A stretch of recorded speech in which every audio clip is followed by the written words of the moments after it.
Saludos. En pleno siglo XXI y en plena revolución tecnológica global, en República Dominicana continúan los apagones, con el objetivo de superar este flagelo que por más de 50 años afecta el desarrollo de nuestro país.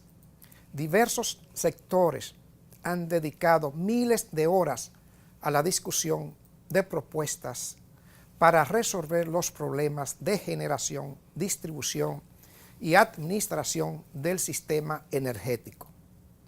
Los actores oficiales hablan de un pacto eléctrico de amplios consensos, pero algunos de los actores participantes entienden que el 90% de los acuerdos anunciados ya forman parte del contenido de la Ley de Electricidad, por lo que representaría muy poca novedad.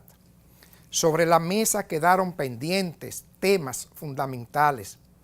Por ejemplo, hace falta definir con claridad el rol del Estado. ¿Será inversionista o se dedicará a la regulación?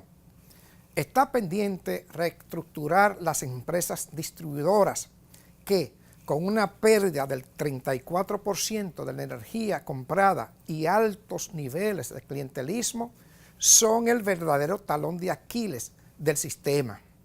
Garantiza el contenido del pacto, que la Superintendencia de Electricidad cumpla su función fiscalizadora e independiente de intereses económicos y políticos. El borrador del pacto tampoco define una tarifa técnica que refleje los costos reales del servicio, además de que no estaría completo sin revisar todo lo concerniente a la construcción y administración de las plantas de carbón de Punta Catalina. Veremos si este pacto servirá para mejorar la competitividad de las empresas y la calidad de vida de la gente, o será otra oportunidad perdida. ¿Tendrá el gobierno la suficiente voluntad política para ejecutar estos acuerdos? Cuando hacemos el proceso de reforma, uno de los grandes problemas es que no pensamos en resolver la cuestión eléctrica, sino en otra área para el asalto público.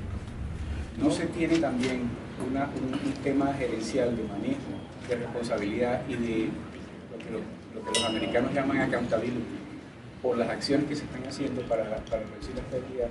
Este tema no tiene solución? Desde el 2015, el gobierno, el sector empresarial, la sociedad civil y el sector sindical se involucraron en una serie de discusiones sobre el papel del Estado en la generación eléctrica, la participación privada en el sector y la calidad del servicio, así como la operación del sistema y la reestructuración institucional. ¿Por qué son tan necesarias esas discusiones y qué promete resolver el pacto eléctrico? Según estudios internacionales, el costo de la electricidad, tanto para el usuario como para la industria, es uno de los más altos de la región.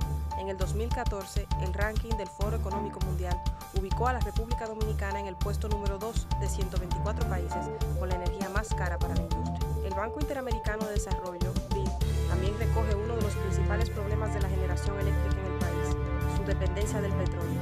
El 52% de la energía que se produce se deriva del hidrocarburo, cuando el promedio mundial es solo de un 32%. Un 21% corresponde a gas natural, un 13% a carbón, un 9% a hidroeléctricas, un 5% a solar y eólica y, claro, un 0,2% de biomasa. De esta problemática se desprende la principal apuesta del gobierno para diversificar la matriz, la construcción de las plantas de carbón de Punta Catalina, envueltas desde el principio en problemas de transparencia y posteriormente en uno de los mayores escándalos de corrupción del mundo, el caso de Brecht. Pero además, la iniciativa oficial es una absoluta negación a lo que se plantea en la propia Estrategia Nacional de Desarrollo, el incremento de las energías limpias. Para el año 2014, la Corporación Dominicana de Empresas Eléctricas Estatales, CDEE, calculaba las pérdidas de distribución en un 34%. El 22% de la energía comprada se perdió debido al robo de electricidad y fraude, y el 11% restante debido a problemas de infraestructura obsoleta del sistema de distribución,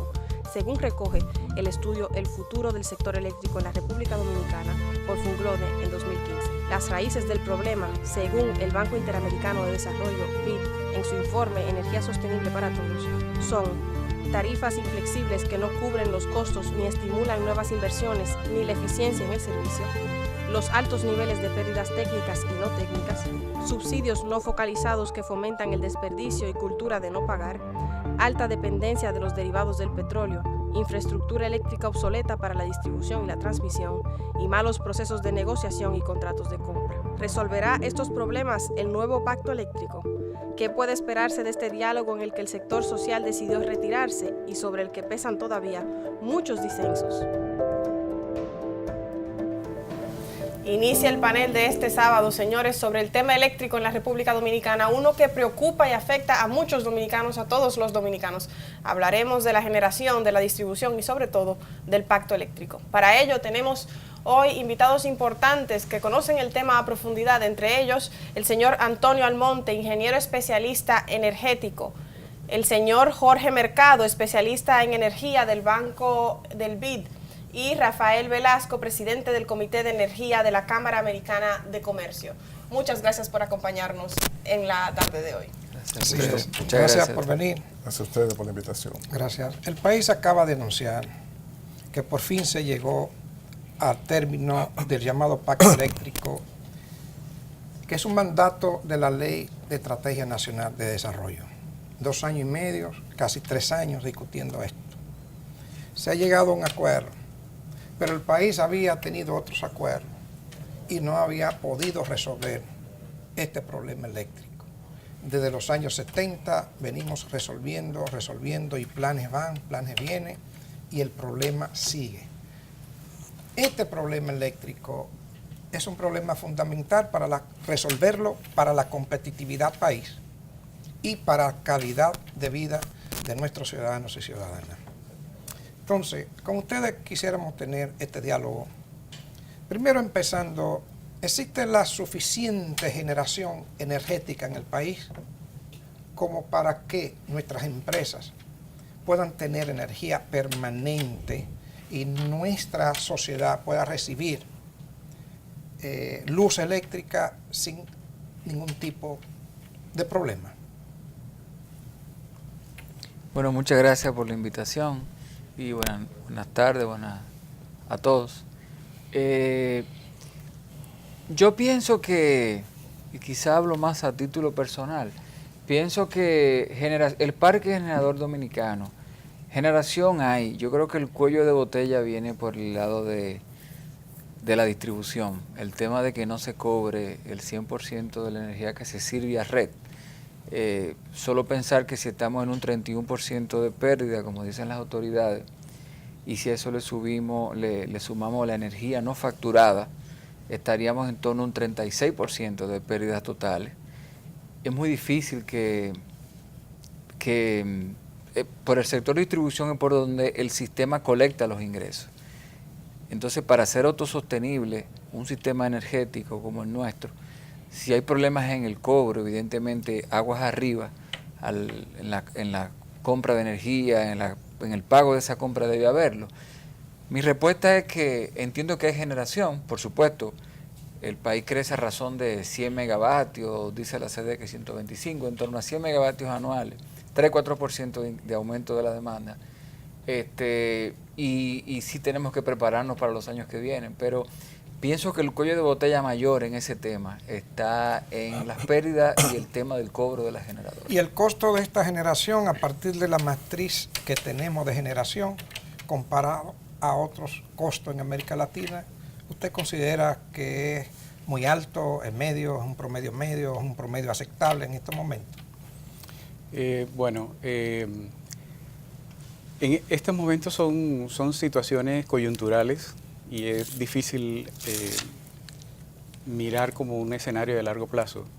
Es de todos sabidos que los precios de los combustibles con los que se genera la mayor parte de la energía en la República Dominicana sufrieron un descenso en precios que ha llevado a una situación muy diferente a lo que se tenía, por ejemplo, en el 2011. Y quiero referirme en particular al ejercicio que se hizo del plan de expansión de generación que se hizo en ese año, porque se indicaba que para el crecimiento que estaba teniendo la República Dominicana se necesitaban 1.500 megavatios en los siguientes 6 años, lo cual obviamente no se hizo. Es cierto que parte de eso era para sustituir plantas ineficientes que existían, pero mucha era para cubrir nueva demanda. Lo menciono porque Punta Catalina no es suficiente. Es decir, no es la solución total a esto, ni siquiera desde el punto de vista del planeamiento. El ejercicio se ha vuelto a repetir ahora y necesariamente hay que hacer otra expansión del sistema porque la punta del sistema ya está alcanzando nuestra capacidad. Aparentemente tenemos exceso de energía, pero eso es solamente desde el punto de vista nominal. Tal vez estamos ya llegando al cubrimiento de esa parte. Bueno, en el tiempo que administraba la CDE, don Celso Marrancini, él adicionó al sistema alrededor de 600, 700 megas, y antes de marcharse de la administración CDE tenía otros 700 megas prácticamente licitados. Entonces, esa licitación se paralizó por el hecho de que los brasileños iban a construir una planta a un precio muy razonable. Usted acaba de decir que Punta Catalina no es la panacea, no es la que resuelve el problema de generación. ¿Usted qué entiende, don Antonio Almonte? Fíjese, yo coincido mucho con Alvarado, Jorge, en ese aspecto, pero quiero señalar lo siguiente, Taveras. Desde el punto de vista de la generación, si usted tiene suficientes plantas instaladas que pueden satisfacer o cubrir la demanda manifiesta, ¿no?, del país, usted diría, bueno, tenemos suficiente generación. Desde el punto de vista de la eficiencia, lo que hay que ver también es si tenemos la combinación óptima de tecnología y de precio que permite la tecnología disponible en el mundo. En este caso, tener suficiente generación desde el punto de vista de lo posible, en términos de que existe esa opción, es si nosotros tuviésemos un peso menor, un peso mayor, por ejemplo, de plantas eléctricas de gas natural, que cumple con dos requisitos: un precio competitivo de generación y cumple también con el requisito que últimamente es muy importante, que es en términos de más o menos amigable desde el punto de vista ambiental. Entonces, nosotros tenemos ahora que estábamos sobrecargados con derivados de petróleo, ahora estamos sobrecargando el parque de generación de carbón. Me parece que el hecho de que adicionemos nueva generación es positivo, no va a satisfacer, como dice Alvarado, las expectativas en cuanto que se ha querido crear de que ya se resolvió el problema eléctrico, por muchas razones, pero cuando nosotros hablemos de suficiente generación debemos de pensar en si tenemos la combinación óptima de tecnología y de precio en función de lo que existe en el mercado. Claro. En ese sentido, hablaba el señor Almonte al inicio de esta parte del programa acerca de ese cuello de botella que resulta de esa parte del proceso eléctrico, ¿no? ¿Cuáles son las consecuencias para la gente común de que existe ese cuello de botella? Para la gente ya que recibe esa electricidad en su casa, ¿cuáles son las consecuencias directas en su vida? ¿Cómo se traduce eso? Bueno, Velasco, en mi caso. Velasco, perdone. No importa, de todas formas, muy buena pregunta. Y yo creo que lo principal es la calidad de servicio. O sea, lo primero con que se afecta el usuario final, como en cualquier otro mercado, pero en este caso un servicio tan vital como el eléctrico, tan fundamental, es la calidad de servicio. Evidentemente, hay un refrán que dice que no hay almuerzo gratis. O sea, el hecho de que un sistema como este se mantenga operando con un 30, 32, 35% de pérdida, 36, perdón, en el caso de la pérdida total, incluyendo la no facturada, evidentemente pasa factura. Y pasa factura por el lado de la calidad de servicio, los apagones, los cortes. Es, incluso, me atrevería a decir, y de vuelta lo digo a título personal, que de alguna forma se ha vuelto un círculo vicioso en el sentido de que los cortes de energía es por donde de alguna forma cierra la ecuación del sistema. O sea, ante la falta de cobros suficientes para pagar la factura de los generadores a las distribuidoras, una asignatura pendiente del sistema, digamos. El corte de energía se ha vuelto, o sea, el impedir consumir, de alguna forma me baja la factura de los generadores e incluso mejora las pérdidas. Pero también esa es una violación de derechos a la ciudadanía. Entonces, una empresa que pierde el 36% de lo que compra es una empresa que no es viable. Entonces, en estos momentos está siendo viable porque el gobierno central le pasa un alto subsidio a este sector. Un subsidio que pudiera ser utilizado en otras necesidades que tiene urgente este país, como son transporte, educación, salud pública y un sinnúmero, vivienda, etcétera, etcétera. Entonces, ¿cómo usted entiende que vamos a resolver este problema de estas pérdidas? ¿Usted cree que se está haciendo lo necesario, se ha hecho lo necesario? Muchos programas se han anunciado, muchos planes se han anunciado. El último plan que hizo el país con el Banco Interamericano de Desarrollo, donde a 8 años íbamos a tener una reducción de las pérdidas, y eso no se ha cumplido. O sea, no hemos logrado eso. Al contrario, las pérdidas han ido subiendo. Entonces, ¿cuál sería la intervención en esta situación? Bueno, es excelente pregunta, complicada de responder, pero excelente. Hay dos temas allí. Coincido con Rafael en que ese es el punto central de todo sistema eléctrico. La parte de distribución es lo que se llama la caja del sistema.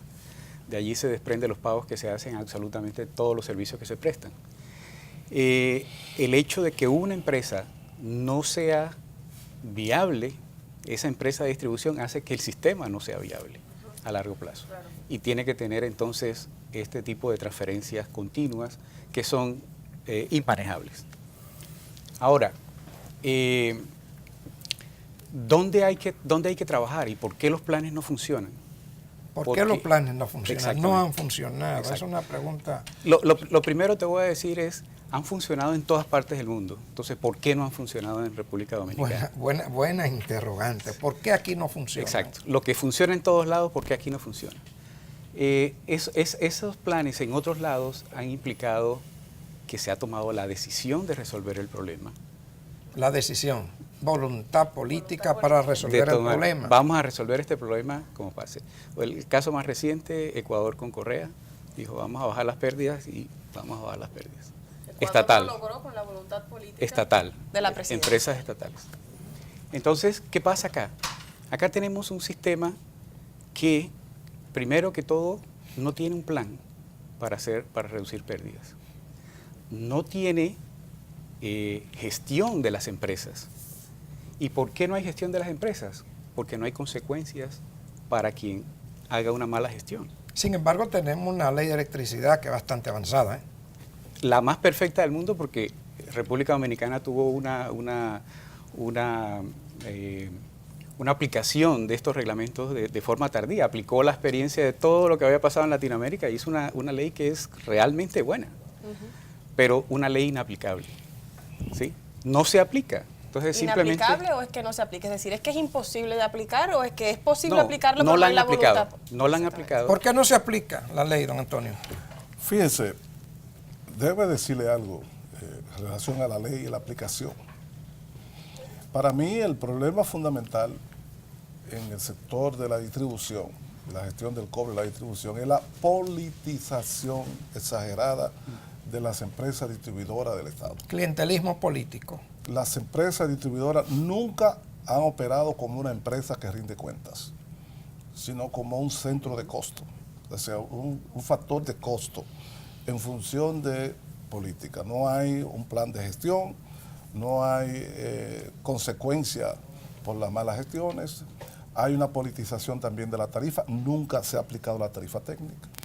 Y yo quiero decir con esto, porque sé que el tiempo apremia, que me produjo una profunda desazón mis primeras lecturas del proyecto del pacto eléctrico en esa materia. Oiga, lo que plantea el Pacto Eléctrico en esa materia es para dejar prácticamente todo igual. Introduce la novedad de la comercialización en la punta del sector de distribución de la energía, pero no dice nada en cuanto a control y regulación de la misma. Y por consiguiente, yo pienso que quizás en otra oportunidad podríamos hablar a mayor profundidad, pero tenemos que comenzar por decir las verdades, deshojar la margarita.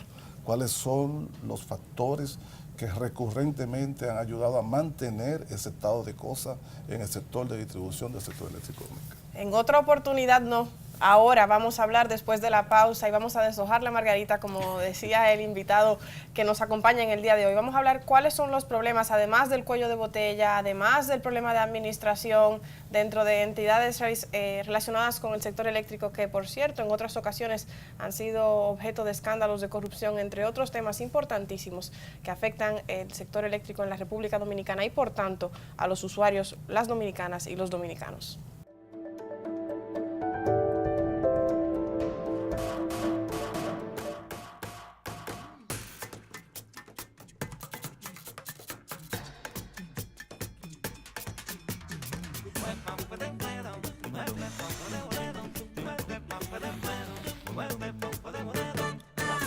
Cada esfuerzo que realiza una empresa dominicana por llevar productos y servicios de calidad merece ser reconocido.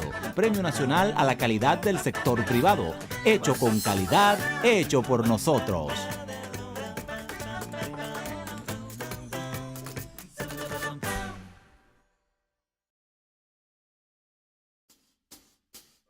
Lubrigar te da más por menos. Dale fuerte, que tiene Lubrigar. Distribuye Premium y compañía. 27 años dando más.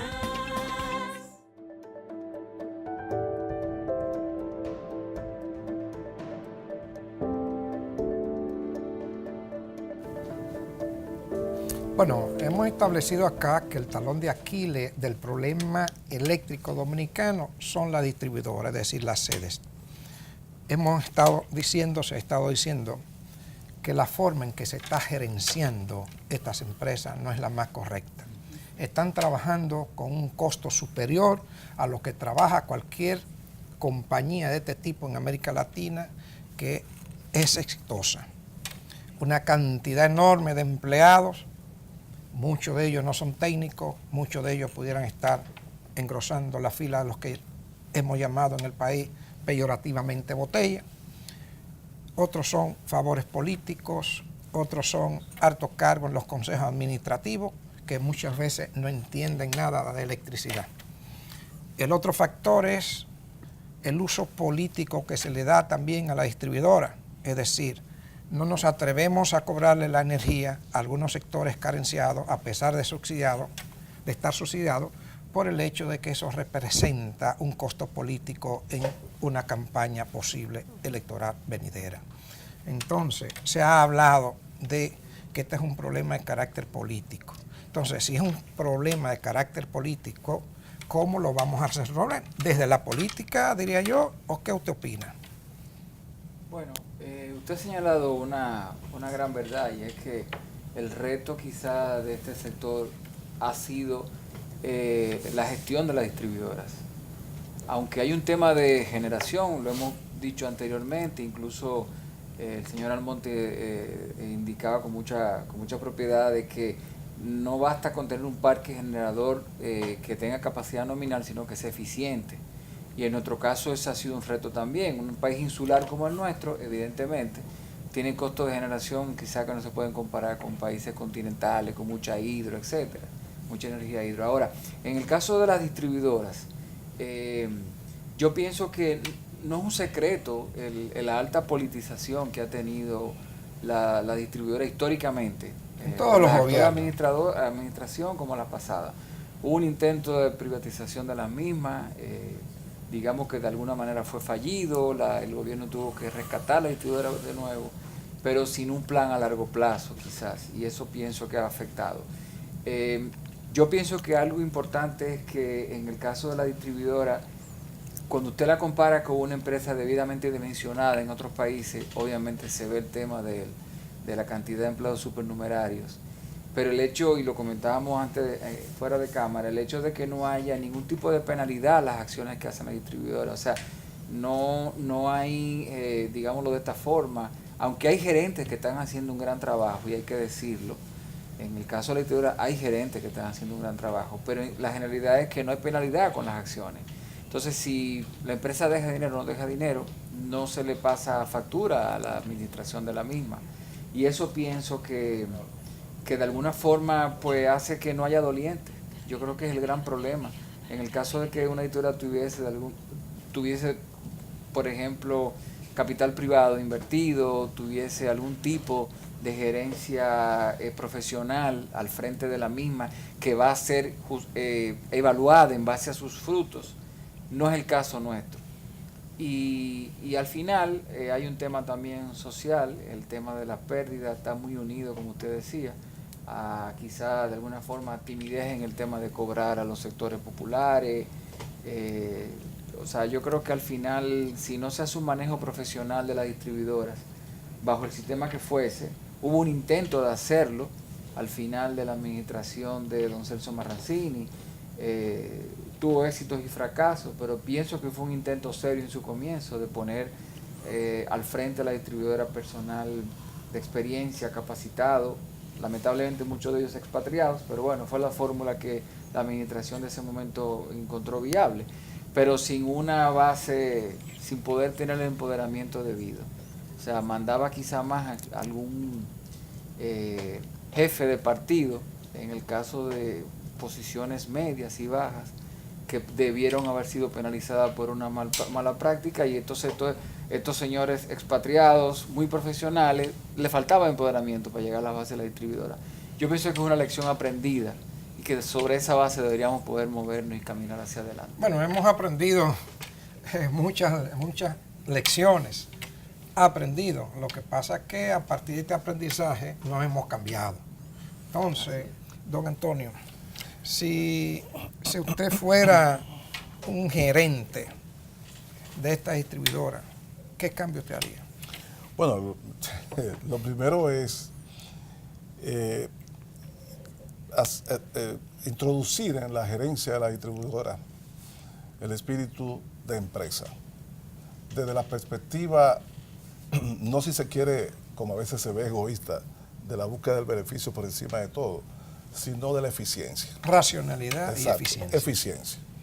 Es decir, yo trataría de eliminar o reducir a un mínimo la influencia del partidarismo político en las decisiones fundamentales de la gestión de la empresa. En las subcontrataciones, en la contratación de personal, en las subcontrataciones de los servicios y bienes, y agregaría transparencia en lo que se refiere a todo lo que cobro, subsidio, etc.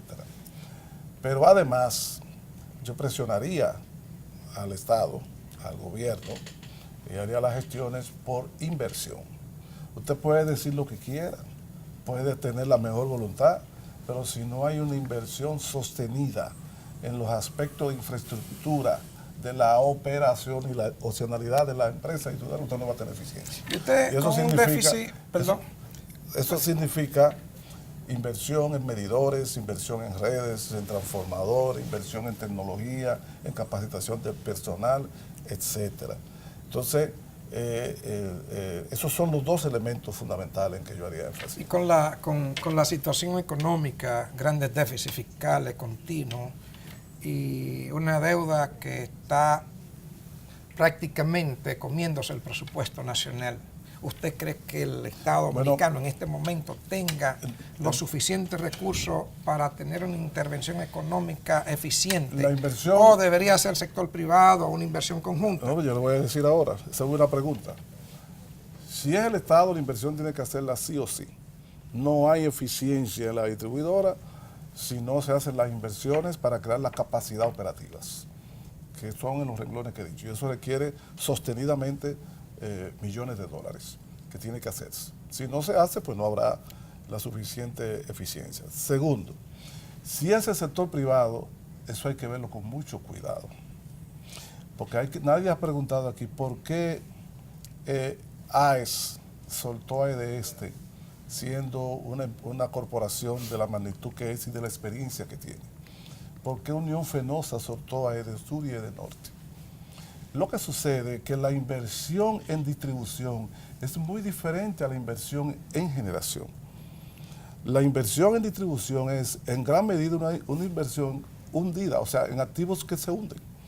Usted invierte en postes, usted invierte en transformadores, en redes, y si su empresa quiebra, el negocio le va mal, usted no puede arrancar eso y llevárselo. No puede revenderlo. Entonces, las empresas, cuando van a invertir en distribución, tienen que hacer un esfuerzo por asegurarse de que ellos van a recibir los ingresos vía el cobro y el movimiento del precio de la electricidad y de la tarifa suficiente para reponer activos y para retribuir sus inversiones. Y por esa razón, en ningún país del mundo donde no hay una regulación práctica eficaz, la distribuidora funciona.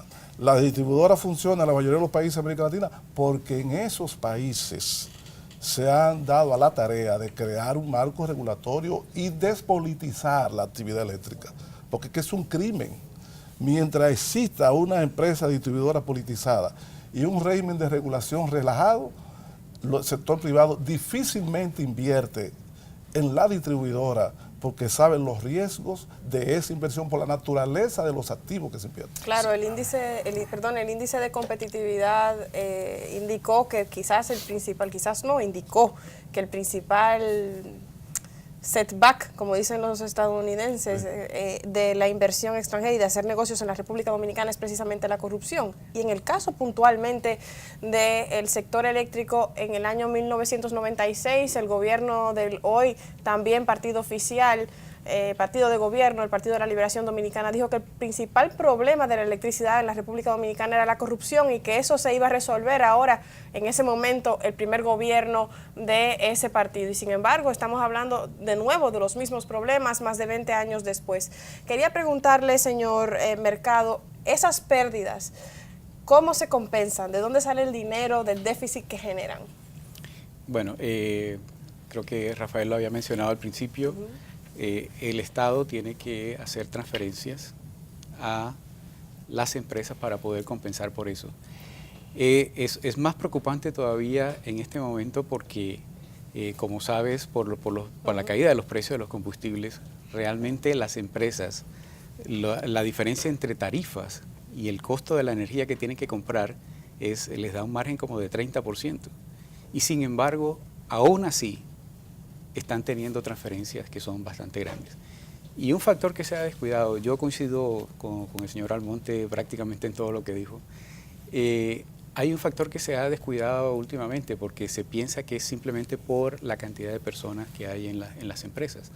Efectivamente eso es un costo y para mencionarles un dato, las empresas nuestras, las empresas de la República Dominicana, distribuidoras eléctricas, tienen en promedio 200 clientes por empleado, mientras el promedio de empresas similares en Latinoamérica es 1000 clientes por empleado.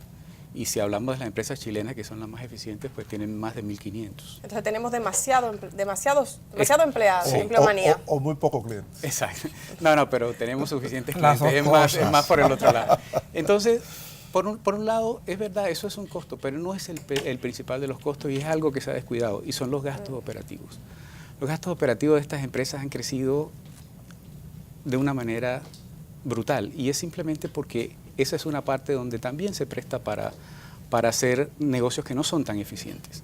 La contratación que se hace de forma directa, las inversiones que son necesarias, pero a precios que son 2 o 3 veces lo que costaría con un proceso licitatorio abierto. Esa parte se ha descuidado y esa parte también implica que hay transferencias que tiene que hacer el Estado. Bueno, entonces tenemos un problema de transparencia grave. Sí. Es decir, que si los procesos de licitación se dieran con transparencia o se abrieran muchos procesos de licitación, pues tuviéramos un gran ahorro en la transferencia que el gobierno le está haciendo a las sedes, ¿no? Sí. Precisamente yo quería solamente puntualizar lo que decía Jorge. Efectivamente, el tema de la sobreempleomanía de las sedes quizá no es el mayor de los costos, cuando tú ves el sistema como un todo. Claro. Sin embargo, en el caso de la distribuidora, y el sistema en general, algo que mencionó el ingeniero Almonte hace un rato, es el tema de la regulación. O sea, nosotros aquí lamentablemente ha sido una asignatura pendiente, y vuelvo a reiterar la figura, el tema de una regulación lo más profesional posible. Afortunadamente hay grandes profesionales en la empresa, en la superintendencia de electricidad. Hay capacidad técnica. Hay capacidad y hay gente haciendo su trabajo, pero en general, y es algo que escapa al alcance incluso de ellos mismos, se impone la agenda muchas veces política o social del momento ante una decisión crucial dentro del sector. Entonces la falta de un árbitro lo más profesional e independiente posible, como es el éxito de otros países, e incluso similares al nuestro en cuanto a deuda social, etcétera, me refiero a Centroamérica, Guatemala, El Salvador, están manejando muy apropiadamente su sector eléctrico con pérdidas muy controladas, etcétera, pero ha habido un regulador muy profesional, sobre todo muy independiente, porque los actuales son profesionales, pero con una independencia que yo creo que poco a poco aquí tenemos que abogar porque eso se produzca. Nosotros como sector exigirlo y de alguna forma ayudar a que eso se realice. Claro. Guatemala y El Salvador son dos ejemplos importantes para nosotros en cómo ellos han resuelto a partir de eso, una estricta regulación, los problemas eléctricos. Y del cumplimiento de esa regulación. De hecho, ¿no? por concursos se hacen los superintendentes, concursos y buscan a headhunters, gente que busca. Bueno, pero esa es la idea. Parecería que los problemas del Estado Dominicano y de nuestro país en general, a juzgar por los temas que hemos estado abordando los sábados y que les traemos a ustedes directamente a sus casas, son los mismos para las diferentes áreas, desde el sector eléctrico hasta la política social. Es el problema de las botellas, el problema de la sobrenómina, el problema del gasto público y su calidad. En fin, la corrupción y la falta de transparencia en la República Dominicana generan problemas que llegan directamente a las casas de los dominicanos. Vamos a una pausa y cuando regresemos hablamos del pacto eléctrico. ¿Cuáles serán los beneficios y las desventajas de lo que se ha llegado a acordar en la República Dominicana para resolver este tema?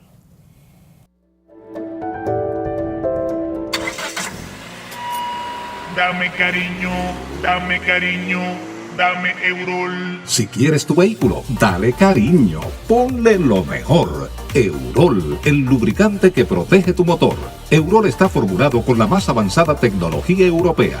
Tiene alto grado de viscosidad y película protectora para soportar altas y bajas temperaturas que reducen el desgaste en todo tipo de motores. Dame Eurol, dame Eurol.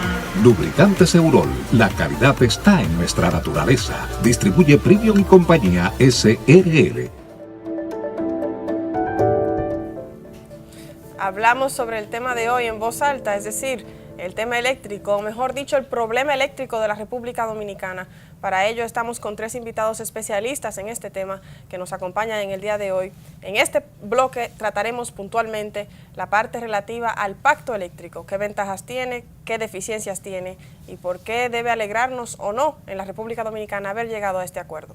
Bueno, después de 2 años y medio, casi 3 años, discutiendo lo que fue el mandato de la Estrategia Nacional de Desarrollo, de llegar a un acuerdo con diferentes sectores, el sector político, el social, el sector empresarial y el sector laboral, para corregir este problema. Hoy ya tenemos un borrador que algunos dicen que es la panacea, que es lo que va a resolver el problema eléctrico de este país, otros dicen que no, porque el 90% de lo que está contenido en este pacto está en la ley ya que nunca se ha cumplido. Entonces, después de 2 años y medio de discusión, todos ustedes conocen esto. Ustedes hablaban de que aquí existe un tema central, que es el problema de la regulación y la transparencia, y sobre todo de la voluntad política de resolver este problema. Lo que está contenido en este pacto, ¿consideran ustedes que va a resolver este problema tan fundamental que nos resta tanta competitividad a nuestras empresas, le resta tanta calidad de vida a esta población y que ya tiene medio siglo? Repito, ¿consideran ustedes que lo que está contenido en este acuerdo resolverá definitivamente esta situación? Bueno, Señor Mercado. ponen a empezar a mí, esta parte más complicada. No, pero es bien pertinente la pregunta. Lo que también se ha dicho sobre eso que está ahí contenido en el pacto es que es básicamente, si se pudiese resumir, lo que dice es cumplamos la ley que tenemos. Cumplamos la ley.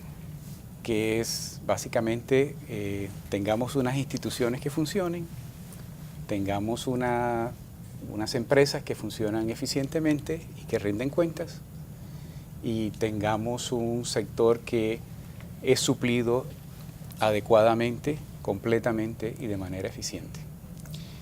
El tema fundamental para mí desde el principio, antes de que se dijera cualquier cosa y se escribiera algo, siempre fue cuál va a ser el método de seguimiento de las metas y el régimen de consecuencias.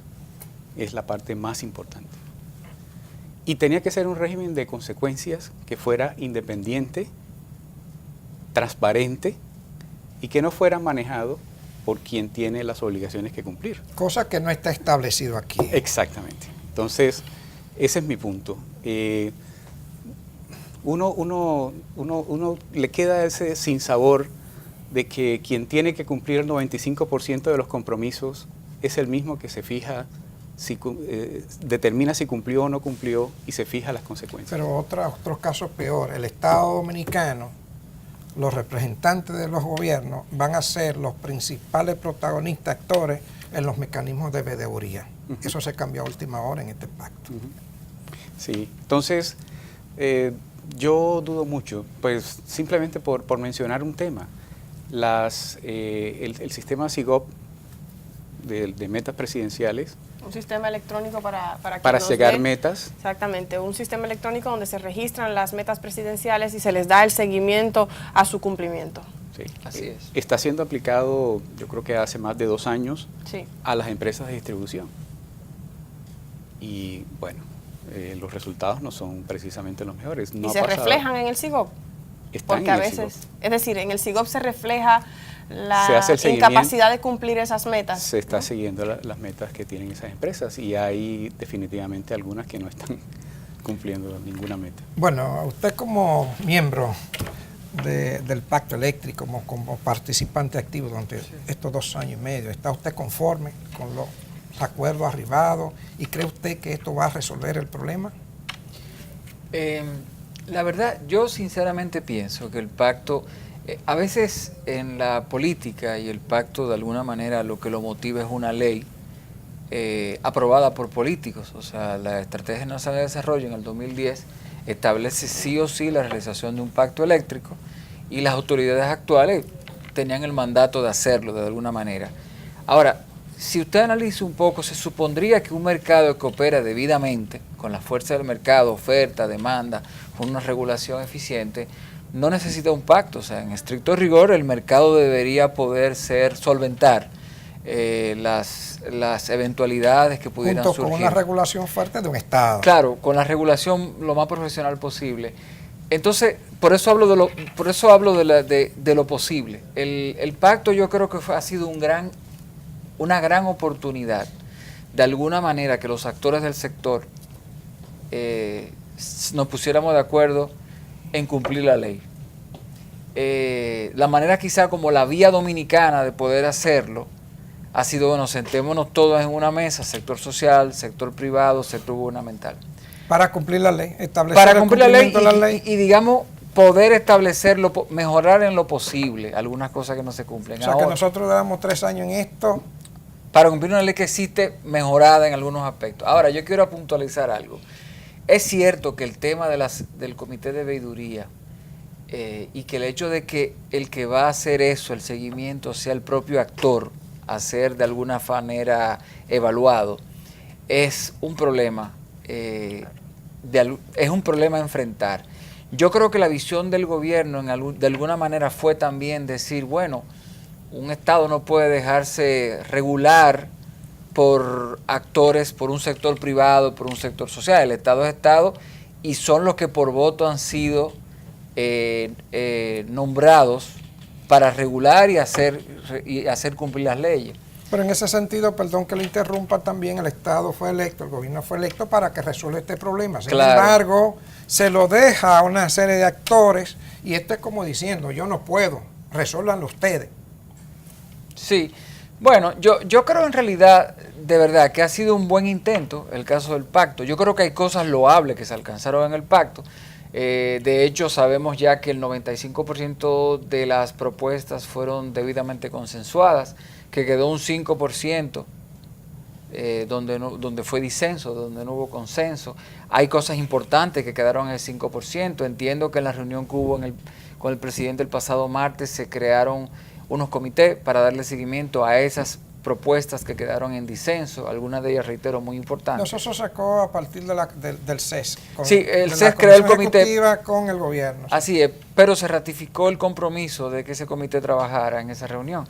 Esas preguntas que quedaron en el aire, y discúlpeme, ¿cuál de ellas destacaría usted es trascendental que en efecto se le dé el seguimiento del lugar? ¿Cuáles son las más importantes? Eso quizá depende de quien las analice y en dónde esté sentado, en qué lugar del escenario esté sentado. Pero yo pienso que dos muy importantes son, por ejemplo, el caso del 10% de los usuarios no regulados, que en estricto rigor se debatió mucho.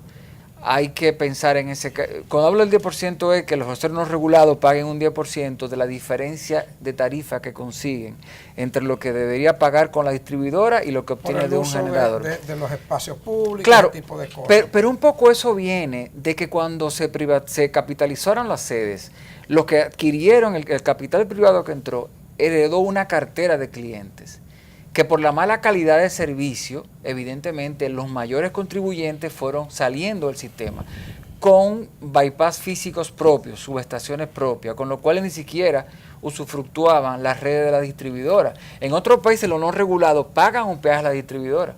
En el nuestro, y vuelvo y digo, por una mala calidad de servicio, han tenido que emigrar con todo. O sea, bueno, bien, pero... Y entonces ese fue un tema, y otro que me gustaría destacar, solo mencionarlo, porque evidentemente el alumbrado público, por ejemplo, fue un tema que se quedó. Ahora, sí. Pero bien, ahí hay cosas que se aprobaron, que se quedan prácticamente como están. Por ejemplo, el tema del regulador, de la superintendencia de electricidad, que prácticamente se queda igual. El problema de las sedes que quedan en manos del Estado. Entonces, ahí hay promesas que antes se habían hecho. Promesas, por ejemplo, como el desmonte de las pérdidas a X cantidad de tiempo. Ahí está el problema fundamental de la tarifa eléctrica que manda la ley, que tampoco se acuerda. Señor Almonte, repito, según su experiencia de muchos años y según lo que usted ha leído de esto, ¿usted cree que esto resuelve el problema? En absoluto. Y yo no quiero parecer como más negativo en la cuenta. Yo fui de lo que escribí y defendí el llamado al pacto eléctrico. Creo que excelente idea de que desde el gobierno se llame una concertación nacional para lo que dice el título, una reforma del sector eléctrico. Es un relanzamiento del sector eléctrico que tiene que hacerse o debe hacerse de manera consensuada por muchas razones que no voy a entrar en detalles. Sin embargo, cuando uno lee el texto, un poco se pierde la motivación, porque el texto no va a lograr, con eso que está aquí, lo que se va a lograr es que dentro de unos años tendremos que llamar a otro pacto o a otra reforma. Primero, una de las experiencias vividas después de la capitalización fue la insuficiencia o el insuficiente ritmo de inversión en generación por parte del sector privado. No había los suficientes incentivos para eso. Exacto. Las reformas eléctricas que han sido exitosas, o toda reforma eléctrica, o todo sistema eléctrico, tiene su mecanismo propio, autónomo, que incentiva a los empresarios o a los dueños generales a invertir y se expande por sí mismo. No hay que hacer llamado, inviertan, sino tiene un mecanismo automático propio. El nuestro no lo tuvo. Desde la capitalización hasta el 2012, salvo la inversión en AES, fue muy poco lo que se invirtió en generación eléctrica. Y por eso el Estado pudo justificar meterse el mismo en generación. Entonces, eso no aborda ese tema. ¿Qué hay que hacer en cuanto a reforma del mercado mayorista para garantizar un estímulo a que los generadores reinvierten y mantengan suficiente oferta. Y hay muchos esquemas para hacerlo, incluso experiencias. Es más, yo he leído experiencias parecidas de eso, de organización de esquemas, por lo menos en Colombia, en Brasil, en Chile, en otros lugares. Eso no toca para nada el tema del mercado mayorista y qué hacer para garantizar que haya esa inversión que pueda lograrse, como dicen ellos, la competencia. La competencia en un mercado eléctrico mayorista se puede lograr, pero hay que ayudarlo. Pero el gobierno dice, Segundo, escúchame. El segundo problema grueso es de la distribución. Y ya aquí hemos dicho claro, ese pacto, ese proyecto, no aporta nada para la distribución. Es lo contrario. Al dejar la distribuidora en manos del Estado y no plantear ningún proyecto de privatizar, aunque sea, o sea, de agregar espíritu empresarial, aunque sea la gestión, aunque las redes sean de propiedad del Estado, porque de quienes sean los activos poco importa, lo importante es la gestión.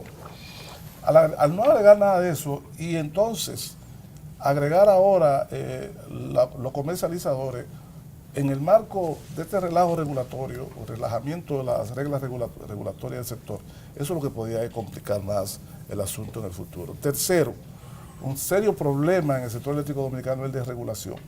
Y la regulación se comienza resolviéndose por la independencia del regulador.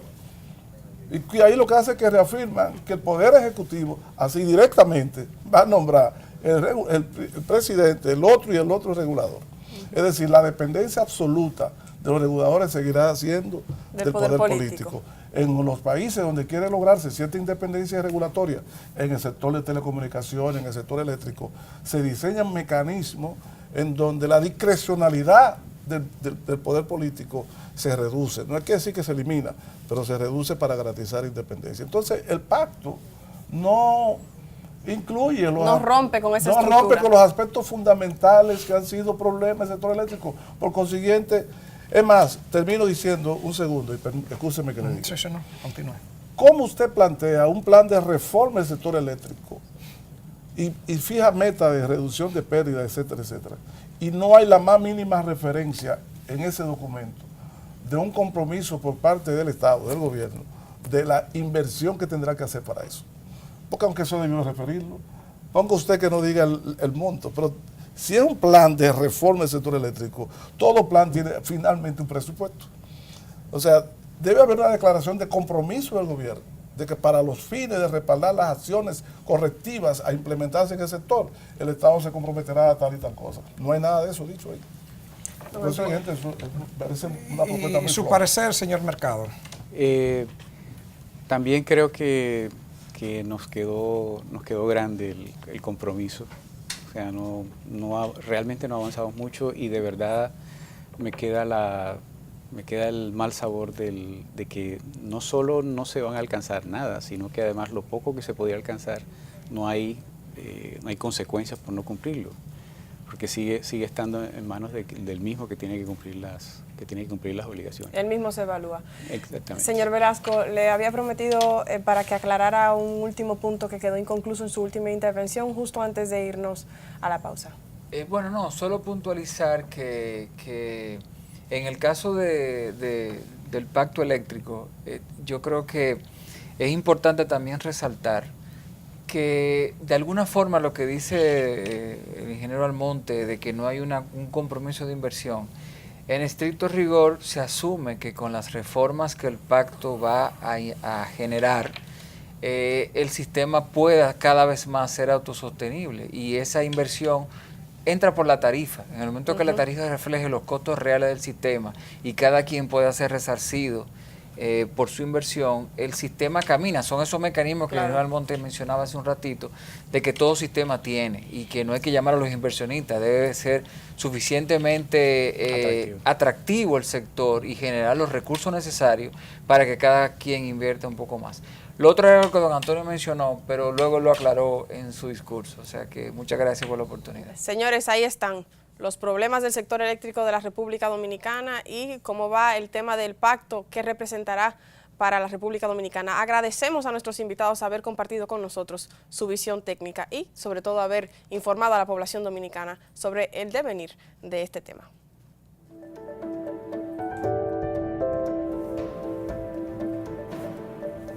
Hoy hemos estado conversando sobre la crisis eléctrica dominicana que lleva más de 50 años sin resolverse y que resta mucha competitividad al sector empresarial y mucha calidad de vida a los ciudadanos y ciudadanas dominicanas. Así es, y esperamos que esos ciudadanos y ciudadanas de la República Dominicana hayan encontrado este programa de utilidad y de agrado, sobre todo se hayan informado mejor acerca de un tema tan trascendental para la vida de nuestras familias. Nos vemos el próximo sábado.